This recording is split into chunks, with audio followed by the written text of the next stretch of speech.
सुपथाय अस्मान् विश्वानि देवो निविद्वान् योऽध्यस्मज्जुहुराणमेनो भूयिष्ठान्ते नमः मुक्तिं विधेम। ओम शांति शांति। सबको नमस्ते। Thank you very much, Rupinder ji, very kind words. And thank you very much, Vinita ji, to take us to the mood of Ishwar Upasana. So we are here to discuss Ishwar Upasana. Maharishi Dayananda writes, just in one short page, 10 principles of Arya Samaj. Second principle, he says, Ishwar Sachidanand Swarup, and many other characteristics, उसी की उपासना करनी योग्य है. Somehow,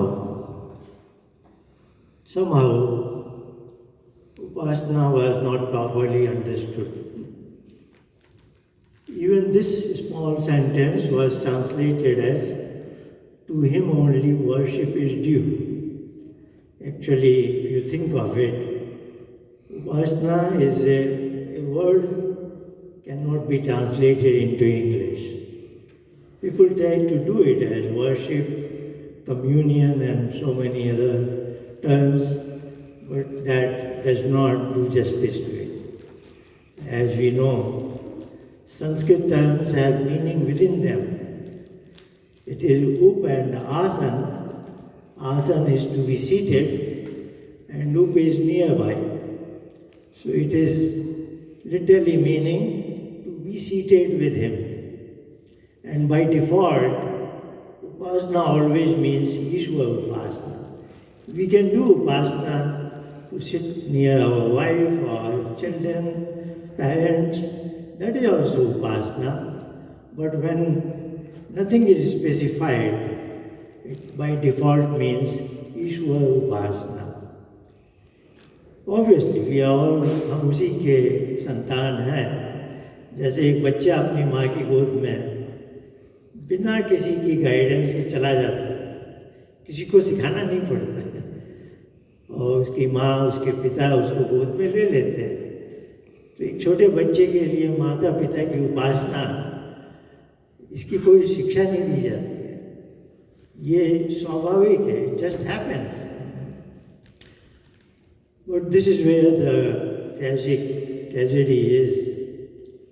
We are not quite a good child of his, is it not? Otherwise it should be very trivial, it should be very natural to be with him. तो हमारे ऋषियों ने बहुत अच्छी तरह से हमें समझाने की कोशिश की है. हम भी कोई भी हवन संस्कार कोई भी करते हैं तो एक 8 मंत्रों का संकलन है. आप सब उससे परिचित हैं. वही पहला मंत्र और अंतिम मैंने बोला. ये वैदिक टर्मिनोलॉजी में आजकल क्या है, एब्रिविएशन. जैसे मैं IIT का हूँ, इंडियन इंस्टीट्यूट ऑफ टेक्नोलॉजी, तो पहले इंडियन का आई लगा, दूसरे इंस्टीट्यूट का आई, टेक्नोलॉजी का T. ये हो गया हमारा एब्रिविएशन IIT. पर हमारे वैदिक हिसाब से वो जो अलग ढंग से कहते थे. मैं संस्कृत बैकग्राउंड, रुपिंदर जी ने भी कहा, कंबशन में चला गया. और जो मैंने थोड़ी अष्टाध्यायी देखी, तो अष्टाध्यायी के शुरू में ही आते हैं प्रत्याहार सूक्त. आई ओन लेक ए ओम ओज हाय वर्ड ऐसे ऐसे करके. हिंदी वाले भी जानते हैं. हलंत हम बोलते हैं एक शब्द, हलंत. हलंत का अर्थ क्या है? हल में सभी व्यंजन आ जाते हैं. हाय वर्ड मैंने बोला ना, तो वहाँ से शुरू हुआ, और अंत वाला हल है, तो वहाँ पर हल बोलने से ये प्रत्याहार सूत्र है. प्रत्याहार सूत्र में पहला बोलते हैं, अंतिम बोलते हैं, है ना. तो वैदिक परंपरा में मैंने जो विश्वानी देव बोला, आग्नेय सुप्ता बोला, इसमें 8 मंत्र आ गए. तो हवन के भी अंत में आप विश्वानी देव बोलते हैं, आग्नेय सुप्ता. तो आपके मन में वो ईश्वर स्तुति प्रार्थनोपासना के 8 मंत्र आपने जैसे बोल दिए, है ना। तो ये उनकी एब्रीविएशन की स्टाइल थी, पहला और अंतिम।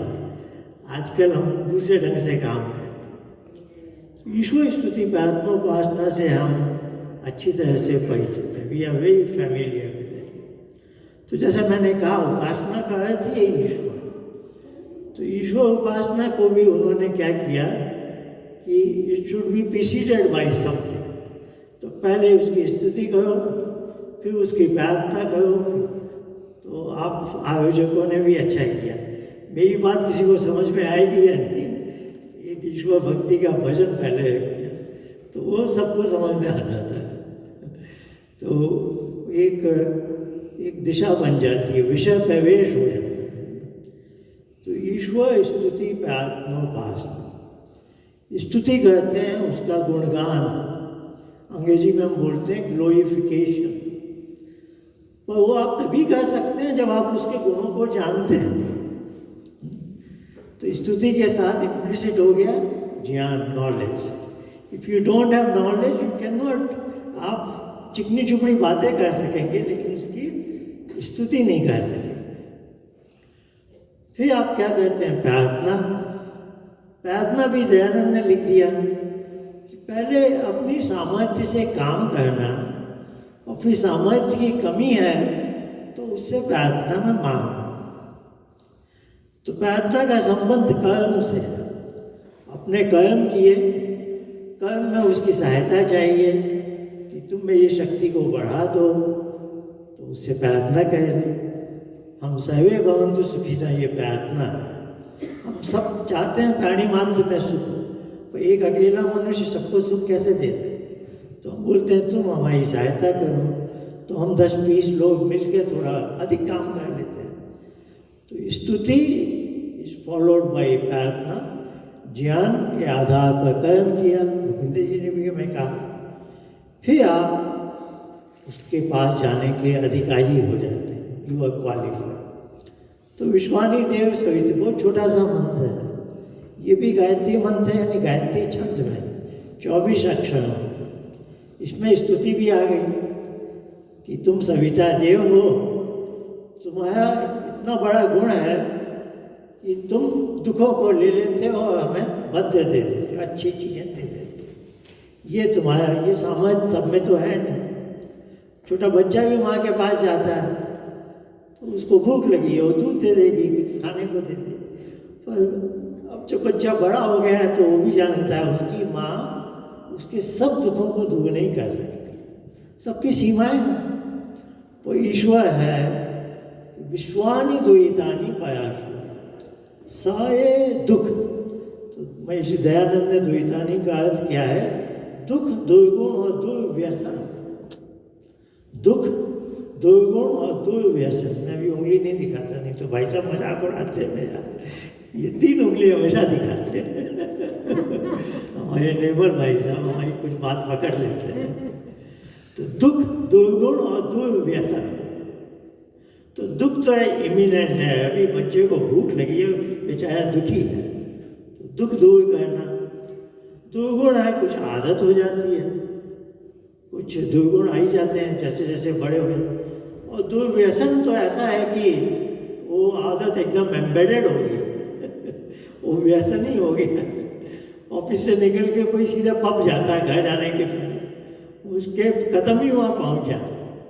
तो दुख, दुर्गुण, दुर्व्यसन तीनों को दूर करना कोई मनुष्य तो कर नहीं सकता। तो ये ईश्वर की स्तुति है कि तुम्हारे अंदर इतनी ताकत है। प्रार्थना है कि मैं भी अपने दुख और दुर्गुण और दुर्व्यसन कम करना चाहता हूँ, लेकिन होते ही नहीं कम, तो तुम्हारी सहायता चाहिए। उपासना भी है इसमें, यदि मैं तुम्हारी गोद में आ गया तो ये ख़त्म भी हो जाते हैं। जैसे एक अच्छा सा माली झाड़ झंकार हटा देता है और अच्छे बीज भी डाल देता है, तो भी यद भद्रम आसु। तो तुम झाड़ झंकार भी मेरे दिमाग से निकाल दोगे और अच्छे बीज भी डाल दोगे, यद भद्रम। तो एक ही मंत्र में स्तुति का भी भाव है, प्रार्थना का भी भाव है, उपासना का भी भाव है। स्तुति इज पावर्ड बाय ज्ञान। प्रार्थना अदरवाइज दयानंद ने कहा इज मीनिंगलेस यदि आपने अपने कर्तव्य का निर्वाह नहीं किया। आप घर बैठे बोले मेरे घर में झाड़ू लग जाए, ऐसे नहीं होता। आपको अपना जो कर्म है, जो मनुष्य को 2 हाथ दिए गए, वो कर्म करना ज्ञान के आधार पर, फिर उस सामर्थ्य को बढ़ाने के लिए प्रार्थना कर सकते हैं। तो ये हुआ स्तुति, प्रार्थना, उपासना का। अब थोड़ा मैं हमारी जो ऋषियों ने हमें समझाने को कहा, क्योंकि हमारे पास वेद है, फिर उपनिषद भी है, फिर आए षट दर्शन। षट दर्शन के आने की क्यों जरूरत पड़ी? क्योंकि मनुष्य फिर वेद और उपनिषद के रास्ते से भटकने लग गया। भटकने लगा तो ऋषियों को बहुत चिंता हुई। तो ऋषियों ने उन्हें समझाने की कोशिश की कि तुम दुखों से दूर होना चाहते हो, तो इसको हम बोलते हैं दुख निवृत्ति। हर मनुष्य दुख से छुटकारा पाना चाहता है। और एक साधारण मनुष्य क्या कहता है? दुख से छुटकारा पाओ और सुख की पाने की इच्छा करो, इसको बोलते हैं सुख प्रवृत्ति। तो दुख निवृत्ति के साथ उसने कपल किया, डाइपोल बना लिया, दुख से दूर जाना और सुख को पाना। इसको हमारे दर्शन की भाषा में बोलते हैं संसार चक्र। भूपिंदर जी ने भी बात की, बर्थ एंड डेथ का साइकिल। क्योंकि सुख की प्रवृत्ति के लिए हम कर्म करेंगे तो कर्म का फल मिलेगा। तो कुछ कर्म ऐसे हैं जो अंतिम समय में करेंगे, उसके भी फल मिलने हैं। तो ईश्वर कह देता है ठीक है, अगला जन्म तुम्हें देता हूँ, तुमने जो कर्म किए हैं उसकी फल प्राप्ति होगी। तो आप कभी इस साइकिल से बाहर निकल नहीं सकते। तो उन्होंने, ऋषियों ने कहा कि तुम इसी चक्कर में रहोगे। और एक बात और कह दी कि दुनिया में तुमने कभी कोई सुखी व्यक्ति देखा है क्या? कोई व्यक्ति ऐसा नहीं है जो बोले मुझे कोई दुख नहीं है। कुछ ना कुछ दुख लगे ही रहते हैं सबको। तो उन्होंने कहा ये दुख निवृत्ति से सुख प्रवृत्ति का रास्ता वेद का रास्ता नहीं है, उपनिषद का रास्ता नहीं है। तो उस समय क्या है, मनुष्य हमारे जैसे बहुत चालाक समझदार हो गए थे, चालाक सब। तो उन्हें आर्ग्यू करना पड़ता था। तो ये षट दर्शन है, ये आर्ग्यूमेंटेटिव है। इसमें ऋषियों ने तर्क से अपनी बात को समझाया। एक बच्चा होता है, माँ की बात ऐसे ही मान लेता है। और कभी कभी बच्चे थोड़े उद्दंड हो जाते हैं, तो माँ को उसे समझाना पड़ता है तर्क से। ऐसे पढ़ोगे नहीं तो ये हो जाएगा, फिर ये होगा। तो मेरी माँ ने भी मुझे एक कविता सुनाई, पढ़ोगे लिखोगे होगे नवाब, खेलोगे कूदोगे होगे खराब। तो जब मैं 3-4 साल का था, ये मुझे घोटी पिला दी गई। माँ का इतना ढंग है बच्चे को बताने का। तो बच्चे को फिर माँ समझाती है, जब उसे समझाने में केवल वो बात मानता नहीं है उसको, तो ऐसे। तो तब तक मनुष्य काफ़ी बिगड़ गया था, थोड़ा बिगड़ने लगा। हर मनुष्य नहीं, जब सांख्य आया तब की मैं बात कह रहा हूँ। कुछ लोग वेद उपनिषद की बात में रुचि लेने से भटकने लगे, वो सांसारिक मनुष्य बने। सांसारिक मनुष्य क्या है? दुख निवृत्ति से सुख प्रवृत्ति। तो उन्होंने एक पुस्तक लिख दी, अथ देव दुख अत्यंत निवृत्ति। दुख से अत्यंत छुटकारा पाने का मैं तुम्हें रास्ता बताता हूँ, नहीं तो तुम्हारा बेड़ा गर्क है, तुम्हारा काम नहीं चलेगा। तो यहाँ से एक उपासना का उन्होंने तार्किक रखा, क्योंकि मनुष्य सीधी साधी बात समझता नहीं है वेद और उपनिषद की। तो उन्होंने ऐसे समझाया कि तुम एक you are a conscious being. Consciousness बड़ी विचित्र चीज़ है, जो आज के साइंटिस्ट को भी समझ में नहीं आया ये है क्या चीज़। और वैदिक चिंतन में अपना एक सोच है, विचार है कि हमारा जो एक आत्म तत्व है उसका एक गुण है चैतन्य, इसको बोलते हैं स्वरूप शक्ति। ये सब थोड़े टेक्निकल टर्म है, थोड़ा आपको परिचय भी है। अब दूसरे नियम की मैंने चर्चा की ईश्वर सच्चिदानंद स्वरूप दयालु निराकार आजन्मा, ऐसे 20-25 गुण लिखे। अब दयानंद को क्या पड़ी थी कि सच्चिदानंद स्वरूप लिखे, खाली सच्चिदानंद लिख देते, ईश्वर सच्चिदानंद दयालु निराकार भी लिख देते। लेकिन वो तो ऋषि है भाई, ये होता है ईश्वर की स्वरूप शक्ति। स्वरूप शक्ति एक ऐसी सी अजीब सी चीज है जो उसके साथ सदैव बनी रहती है। एक होती है स्वरूप शक्ति और एक होती है निज शक्ति। निज शक्ति कभी कभी होती है। अब उसकी निज शक्ति क्या है? दयालु न्यायकारी, ये सब उसकी निज शक्ति। जब सृष्टि बनती है तब वो दयालु है, जब सृष्टि नहीं है तब किस पर दया करेगा? पर स्वरूप शक्ति हमेशा रहती है। तो हमारी स्वरूप शक्ति क्या है? चैतन्य। आत्मा का स्वरूप है चैतन्य, चेतना है उसमें, वो हमेशा ही रहेगी। मैं मर जाऊंगा तो मेरा आत्मा जहाँ भी जाएगा वो अपनी चेतना रखेगा, इस शरीर में चेतना नहीं रहेगी। अब उसकी निज शक्ति क्या है? जब वो आत्मा इस खोपड़ी के अंदर कहीं कोने में बैठा हुआ है, अब उसकी निज शक्ति है ज्ञान कर्म भोग। अब एक नया शब्द आ गया, भोग। तो हमारे ऋषियों का भी कमाल है। तो उन्होंने कहा तुम जब चाहे मनुष्य हो या पशु हो, उनकी शक्ति है, 3 extraordinary powers of our consciousness. Ability to know, ज्ञातत्व बोलते हैं इसको टेक्निकल टर्म्स में। कथत्व, ability to act upon something beyond you, and ability to experience the event. एक तो इवेंट को जानना, जैसे भूपिंदर जी से मैं मिला, देखते ही भूपिंदर जी, इनको मैं 3 साल 4 साल पहले देखा, फिर अच्छा लगा, वो हो गया एक अनुभूति। जानने के बाद एक अनुभूति हुई, वो सुख की भी हो सकती है, दुख की भी हो सकती है। तो भोग कुछ भी हो सकता है, एक वाइड स्पेक्ट्रम है। फिर अच्छा लगा मिलकर, तो इनके पास जाते हैं, हाथ मिलाते हैं, गले मिलते हैं, तो आपने एक एक्शन लिया कर्म। तो ज्ञान, भोग और कर्म, ये हमारी 3 extraordinary powers। अच्छे, ये सब दुनिया चल रही है। अब भोग का चक्कर क्या हो जाता है? हमेशा सुख तो नहीं है, दुख भी है। तो इस दुख से हम छुटकारा पाना चाहते हैं। तो ऋषियों ने कहा पशु पक्षी भी इनके साथ हैं, हमारे भी साथ ऐसा है। तो उन्होंने कहा तुम थोड़ा सोचो, अपने पिछले 24 घंटे को देखो, कौन सा ऐसा समय था जब तुम्हें दुख नहीं था? तो आदमी सोच में पड़ गया कि मैं तो हमेशा ही दुखी था, कभी अच्छा भी लगा, ऐसे ऐसे सबने सोचा। सबने मिलकर जब सोचा तो किसी ने कहा आइसक्रीम खाई तो बहुत सुख मिला, किसी ने ये कहा।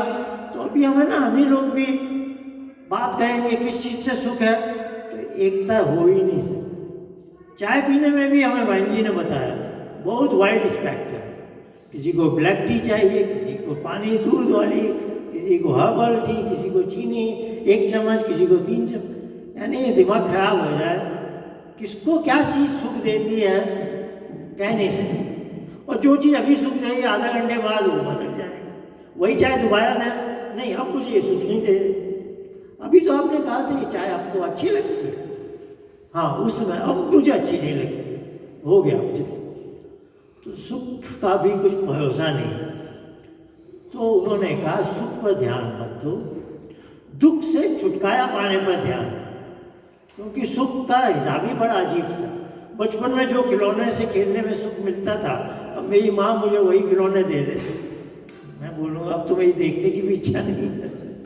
सब चीज़ें बदल जाती हैं समय के साथ साथ। तो उन्होंने कहा 24 घंटे में तुम अपने एक टाइम स्लॉट को देखो, कब तुम्हें दुख नहीं था इस पर ज़्यादा फोकस लाओ, बजाय इसको कि कब तुम सुखी थे। तो सबने बहुत सोचा, हम भी सोचेंगे तो उसी निष्कर्ष पर पहुंचेंगे कि रात की नींद में जब स्वप्न नहीं थे, आज हम बहुत दूर हो गए ना।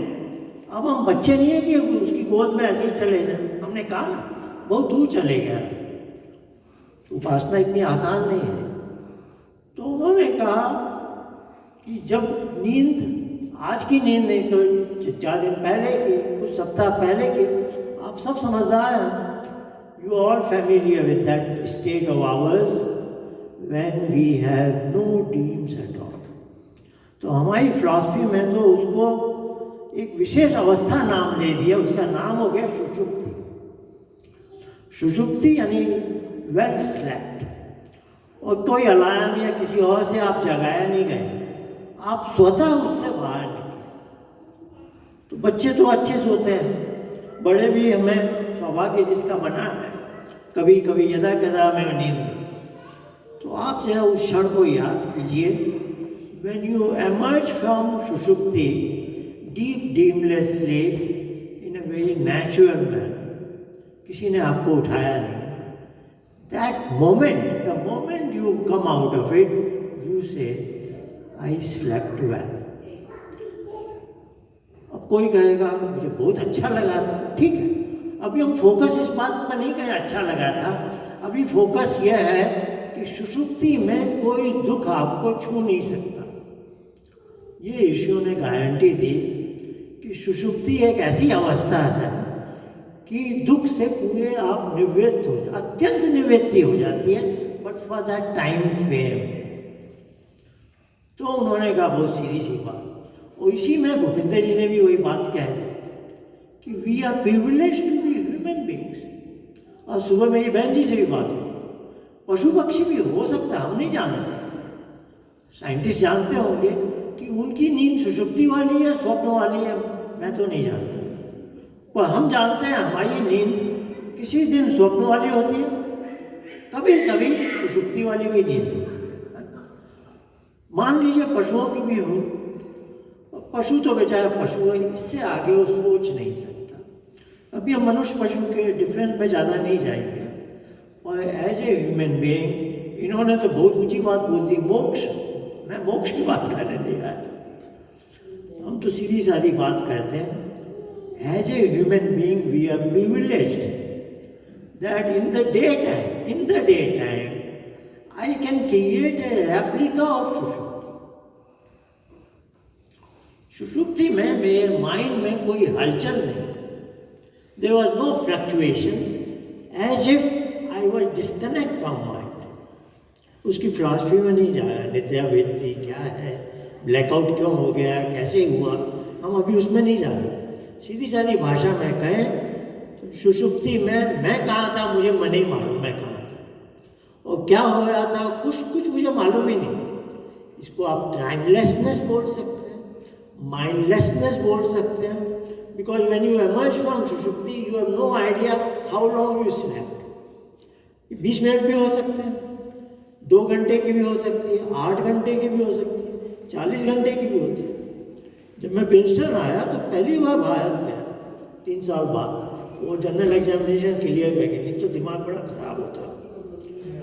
भारत से आया तो उस समय आज भी फ्लाइट तो लंबी थी, फिर मैं सो गया रात को, JFK से प्रिंसटन ज़्यादा दूर नहीं है, सो गया, उठा, वो मेरे जीवन की अजीब सी घटना, ये फ़ोन वोन थे नहीं उसे, जब उठा तो 6 बजे थे। अब आपको हैरानी होगी, मुझे 20 मिनट तो ये जानने में लगे कि 6 AM है या 6 PM। किसी से पूछने के भी शर्म आती कि ये क्या आदमी पूछ रहा है, सुबह के 6 बजे या शाम के। और मैं इतनी सुषुप्ति से उठा था, मैं सब चीज़ खिड़की से बाहर जाकर ट्रैफिक देखा, 6 AM भी हो सकता है, 6 PM भी हो सकता है, प्रकाश देखा, 6 AM भी हो सकता है, नहीं समझ में ही नहीं आया कि, तो 20 मिनट तो मुझे इसी में लग गए, क्योंकि सुषुप्ति के बाद आपको आइडिया नहीं है आप कितनी देर उठे सोए थे। तो ये सुषुप्ति में आप disconnect from the whole world. तो ज्ञान कर्म भोग को उन्होंने एकदम बदल दिया।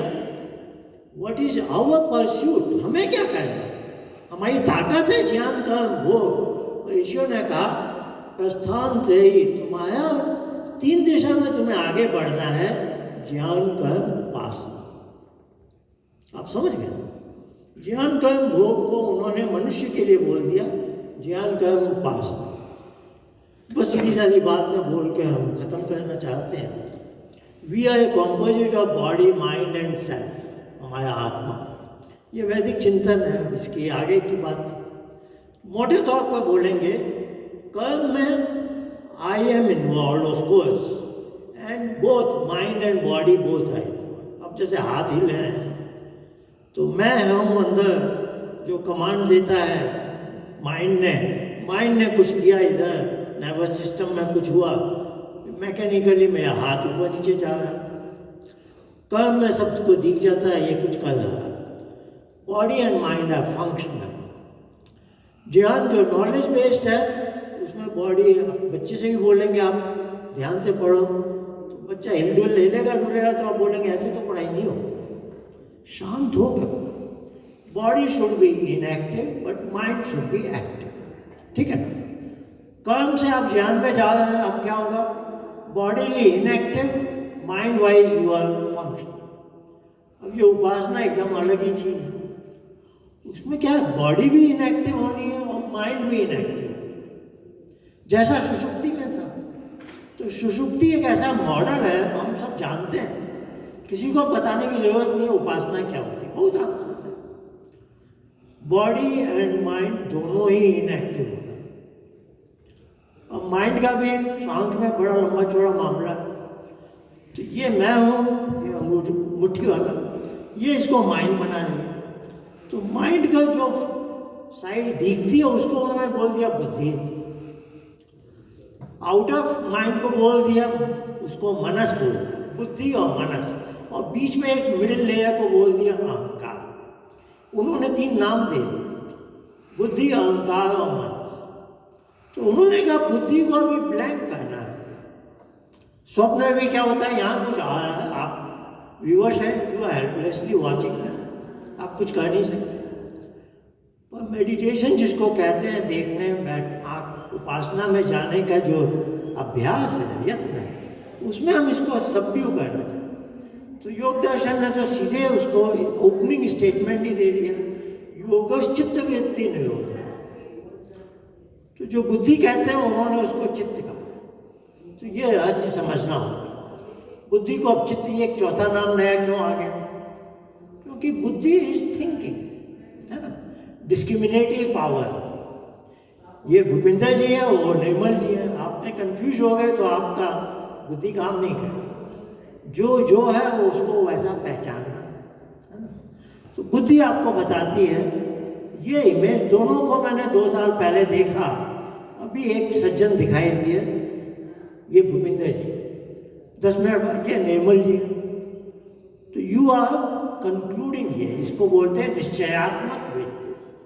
बुद्धि क्या कहती है, निश्चय कहती है कौन सी चीज क्या है, और फिर निश्चय कर्म का भी क्या करना है मुझे, दोनों तरह का निश्चय, इनकमिंग नॉलेज का निश्चय और आउटगोइंग एक्शन का निश्चय।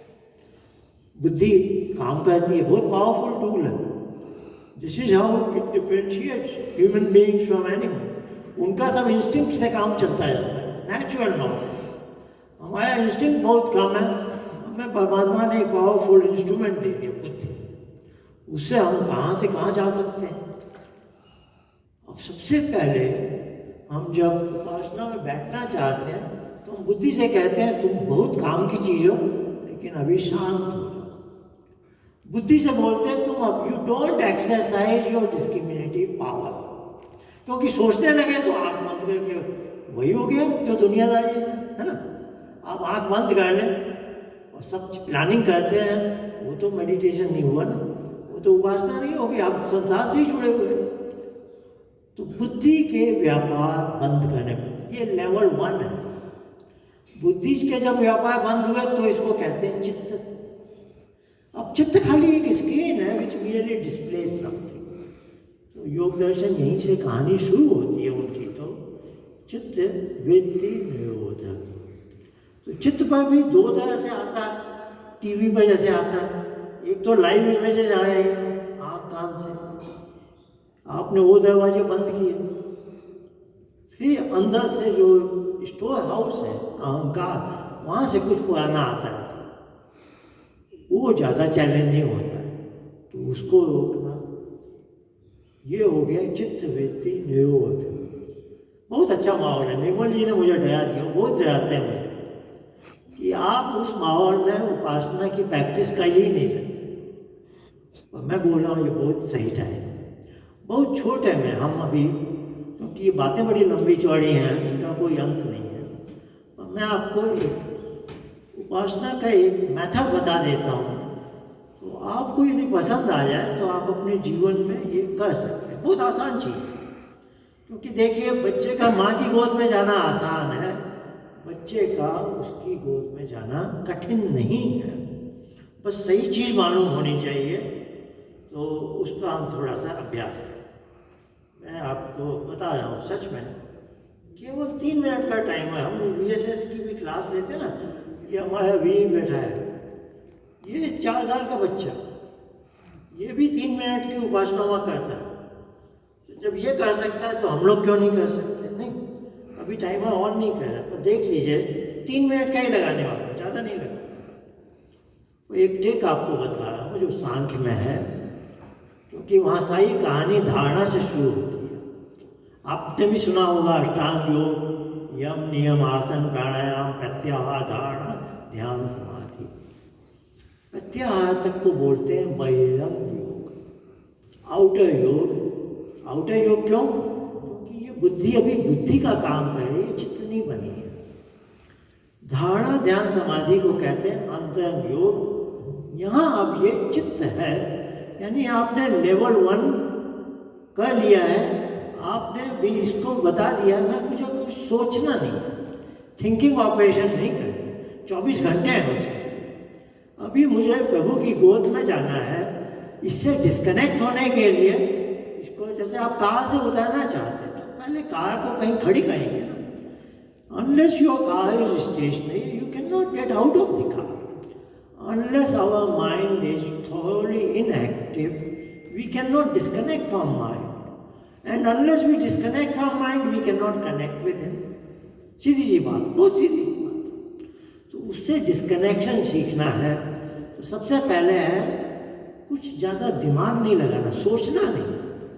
सोचने का काम किया तो आपकी बुद्धि बुद्धि है, आप वहीं के वहीं अटक जाएंगे, है ना। तो आप बहिरंग योग में आ जाएंगे, वो नहीं। तो मैं बात सीधे धारणा पर जा रहा हूँ। We are going on the focal point. तो सांख्य में लिख दिया, ये सूत्र पतंजलि का भी है, उनका है प्रच्छदन विधारणाभ्याम व प्राणस्य। ये पहले अध्याय का एक सूत्र है, इसी से मिलता जुलता सांख्य का सूत्र है छदि विधारणाभ्याम। तो देखिए ये उनकी टेक्नोलॉजी भी बड़ी विचित्र है। विधारणा से धारणा प्राप्त होती है, अजीब सी बात है। विधारणा क्या है? इन्होंने ही कहा श्वास चलता रहता है, नहीं उसके बिना जीवन नहीं है, प्राण है ये। तो विधारणा में आप प्राण को बाहर फेंक रहे हैं, धारण नहीं कहें। विधारणा माने उल्टा, विपर्य के लिए उल्टा। विधारणा में जैसे इन्होंने भी कहा था श्वास बाहर फेंक। हल्का सा आप मेरे साथ कीजिए, मैं एक ताली बजाऊंगा, आप 3 या 4 सेकंड ही लगाइएगा आंख बंद करके, एक श्वास को बाहर फेंकना है। ये तो सबसे हो गया, बहुत आसान था ना। श्वास को बाहर, एक बार कीजिए, ठीक है। इसको बोलते हैं विधारणा। धारण की हुई श्वास को मैंने बाहर फेंका। अब एक बार कहेंगे, अब आप ध्यान दीजिएगा कि इसके एंड में आपकी मेंटल स्टेट क्या है, उसको हम कहते हैं चित्तवृत्ति। आप उसको फोकस कीजिएगा, जो टुवर्ड द एंड जो चित्तवृत्ति बनती। आइए फिर से कीजिए।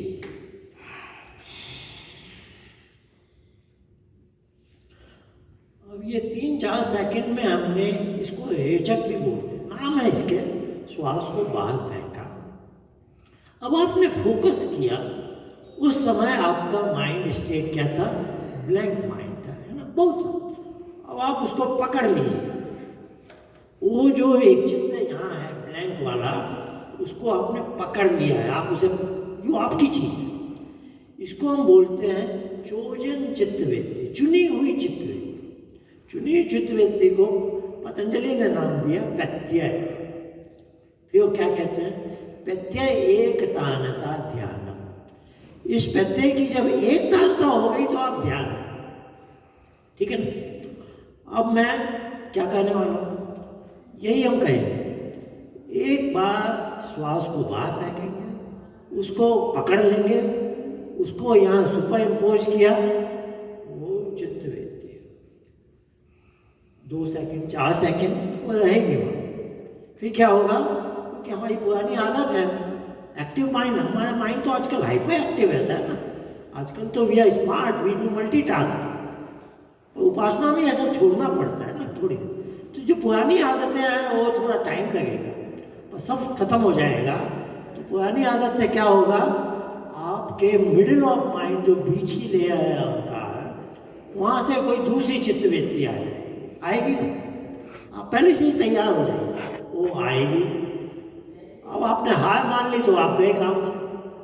अब आप क्या कहेंगे, आपको मालूम है, फिर से हल्की श्वास बाहर फेंकी, फिर से आपने अपनी ओर चित्तवृत्ति प्राप्त की, फिर आपको 2-4 सेकंड की शांति मिली, फिर एक आएगी।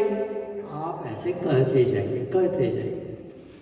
3 दिन 4 दिन 5 दिन के बाद क्या होगा, ये जो टाइम विंडो है ये बढ़ते जाएगी। ये आज 2 सेकंड की है, 20 सेकंड की हो जाएगी, 2 मिनट की हो जाएगी, 20 मिनट की भी हो सकती है। आपकी भी वो उपासना 20 सेकंड 20 मिनट वाली भी हो सकती है। अभी आपकी 2 सेकंड वाली होगी, तो समझे बहुत आसान चीज़ है। Now I am putting the time. थोड़ा कुछ हलचल हो रही है, परेशान मत होइए। मैं ये बताना चाह रहा हूँ, बहुत आसान चीज़ है। धारणा आप समझ गए, उस चुनी हुई चित्त को पकड़ लेना ये धारणा है, और उसी को सस्टेन कर लेना ध्यान में, ये असली माइंडफुलनेस है। और एक समय आएगा वो चित्तवृत्ति भी चलेगी तो आप समाधि में हैं। वो बात में हम देख लेंगे, अभी ध्यान तक हमें पहुँच। मैं अब इसको ना दबा रहा हूँ, आप देख लेंगे, जस्ट 3 मिनट। हाँ, टाइमर चल चुका है। आइए थोड़ी देर हम साथ करें, बाद में आप सब अपनी अपनी यात्रा में हैं। This is a very inner journey.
Thank you very much.